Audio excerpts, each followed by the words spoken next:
I'd like just to say how much I'm grateful that Estonian presidency put very high on the agenda the digital questions, and I would like to emphasize the importance of this digital transformation for the society. For citizens, it's a real unused potential when we talk about health, agriculture, climate change, social exclusion, and I would like really to say that when we think about the digital economy, the digital single market, no one should feel excluded. That's why I would like to emphasize the importance of our decisions for citizens. And I would like to say that only by working together we can maintain the momentum and we can achieve together the results of this digital single market, digital economy and society that EU needs. I'm very happy to announce the signing of the Declaration of 5G Network. It helps to position Europe as the lead market for 5G. In the future, everybody and everything, from self-driving cars to smart homes to industrial machines, will use 5G networks. We need a new level of connectivity that benefits consumers and businesses across all industry sectors in Europe. If we want to build a proper digital single market and enhance Europe's competitiveness, we need to treat data as the fifth freedom. We have to let it flow freely across member states and between companies as much as possible. The functioning of single market is defined by user experience.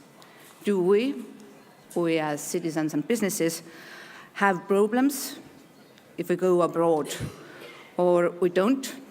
And are we happy with the public services, or we are not? Our databases have to be able to communicate so that data is not asked by the governments repeatedly, but only once. Estonians know how important this principle is for our ordinary people, and now it seems that it will become a reality also across the European Union. State has right to ask for the same information from their people and companies just once. Second time is prohibited. State has to remember, and with my permission, to use this information once again. Estonians know that personal health records, they are owned by patients. Patients are owners of this really delicate information. But in majority of EU member states, those are hospitals who own personal health records.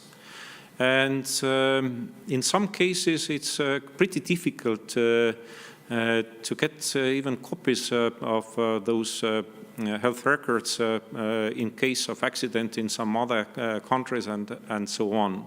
Yesterday, around 500 people from 31 different countries in Europe and beyond were here to really talk about the next stage and the next initiatives we should take to allow data to move freely across the borders, and especially the issues that exactly have been called emerging, so how to get non-personal data to really be accessible, reusable, and used more often.